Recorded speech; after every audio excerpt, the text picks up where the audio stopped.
warahmatullahi wabarakatuh. Waalaikumsalam warahmatullahi wabarakatuh. Perkenalkan, kami dari kelompok Khatulistiwa. Kami di sini akan mempresentasikan pelajaran geografi yang bertema tentang jenis-jenis bencana. Tapi sebelum itu, izinkan kami untuk memperkenalkan diri kepada kalian semua.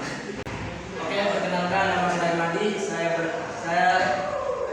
bertugas sebagai moderator dari lingkungan saya. Kenalkan, nama saya Abdul Zaino dan saya sebagai materi 1 dengan teman saya. Perkenalkan, nama saya Alidin.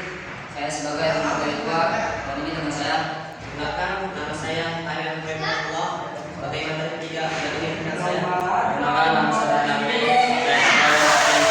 Dan ini teman saya. Perkenalkan, nama saya Muhammad Adrian dan saya dari Singapura.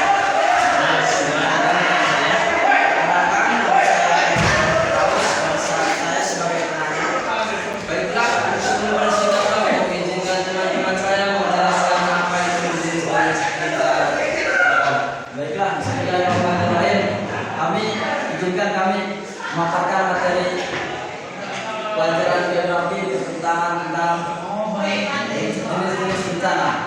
Di wilayah negara ini banyak sekali bencana alam. Beberapa bencana tersebut dapat dikategorikan menjadi 3: bencana alam dan sosial. Berdasarkan Undang-Undang Dasar Nomor 24 Tahun 2007, jenis-jenis bencana dapat dijabarkan sebagai berikut. Yang pertama, bencana alam. Bencana alam di Indonesia merupakan suatu fenomena yang tidak asing lagi. Wilayah Indonesia sangat unik karena dilalui oleh 3 region besar dunia, curah hujan yang tinggi, berada pada cincin api Pasifik, dan dikelilingi oleh lautan.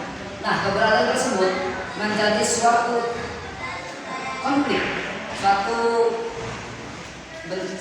keberadaan yang menjadikan Indonesia menjadi suatu negara yang memiliki kerawanan dan bencana alam yang sangat tinggi. Bencana alam juga merupakan suatu fenomena yang diakibatkan oleh suatu aktivitas alam. Bencana alam meliputi tanah longsor, kekeringan, gempa bumi, kebakaran hutan, tsunami, dan puting beliung. Yang kedua, bencana non alam. Jadi bencana non alam merupakan bencana yang diakibatkan oleh peristiwa non alam seperti kegagalan ekologi, kegagalan modernisasi, dan epidemi. Yang ketiga, bencana sosial.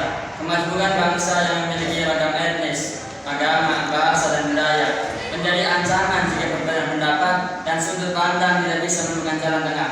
Apabila tidak dapat diredam, maka bencana sosial yang berarti konflik dan secara pun tidak dapat dielak.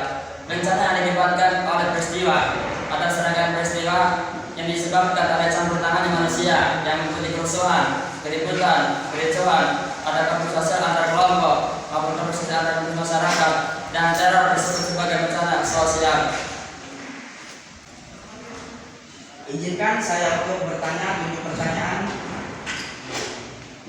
Yang pertama, dikategorikan menjadi berapa keragaman bencana itu? Bencana alam dapat dikategorikan menjadi 3: bencana alam, non alam, dan sosial. Mungkin terima kasih.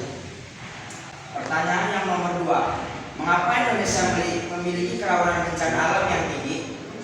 Karena wilayah Indonesia sangat unik karena dilalui oleh 3 lintang besar dunia, curah hujan yang sangat tinggi, berada pada cincin api Pasifik, dan dikelilingi oleh lautan. Nah, keberadaan tersebut menjadi suatu negara yang memiliki kerawanan dan bencana alam yang sangat tinggi. Mungkin cukup sekian.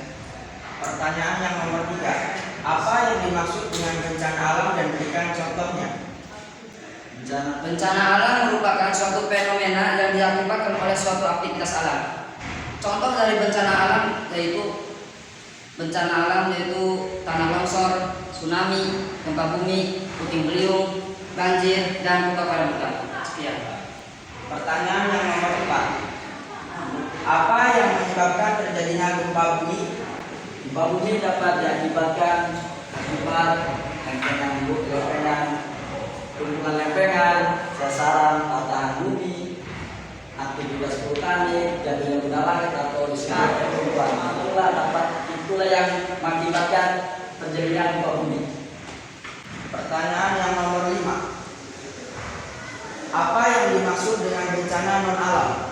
Oke, baiklah. Bencana non alam merupakan bencana yang diakibatkan oleh peristiwa non-alam seperti kegagalan teknologi, kegagalan modernisasi, dan epidemi atau wabah penyakit. Pertanyaan yang nomor 6. Apa yang dimaksud dengan epidemi? Epidemi adalah wabah atau penyakit yang sangat cepat menyebarnya ke suatu wilayah atau negara tertentu dan dapat mempengaruhi populasi penduduk di suatu negara atau wilayah tersebut. Mungkin, terima kasih. Pertanyaan yang terakhir yang nomor 7. Apa yang mengakibatkan terjadinya bencana sosial? Bencana yang diakibatkan oleh peristiwa atau serangkaian peristiwa yang disebabkan oleh campur tangannya manusia yang meliputi kerusuhan, keributan, kericuan, atau tawuran konflik sosial maupun konflik antar masyarakat, dan teror disebut sebagai bencana sosial. Mungkin cukup. Terima kasih. Sekian, terima kasih pertanyaan saya. Jadi kesimpulannya adalah bencana dapat kita diberikan menjadi 3: bencana alam, bencana non-alam, dan bencana sosial. Bencana alam adalah bencana yang diakibatkan oleh fenomena atau peristiwa alam seperti tanah longsor, gempa bumi, dan tsunami, dan lain-lain. Sedangkan bencana non-alam adalah peristiwa yang diakibatkan oleh non-alam seperti kegagalan teknologi, kegagalan modernisasi, dan epidemi atau wabah penyakit. Sedangkan bencana sosial adalah bencana yang diakibatkan oleh peristiwa sosial atau merupakan serangkaian peristiwa yang diakibatkan oleh sebagian manusia. Ya, di antaranya yang meliputi bencana sosial adalah banyaknya konflik dan kerusuhan atau banyaknya aksi teror seperti tawuran. Cukup sekian yang saya dapat simpulkan dan akan ditutup oleh teman saya. Demikian presentasi dari kami. Bila ada kesalahan tolong dimaafkan, teruslah berjuang untuk masa depan yang akan datang. Wabillahi taufiq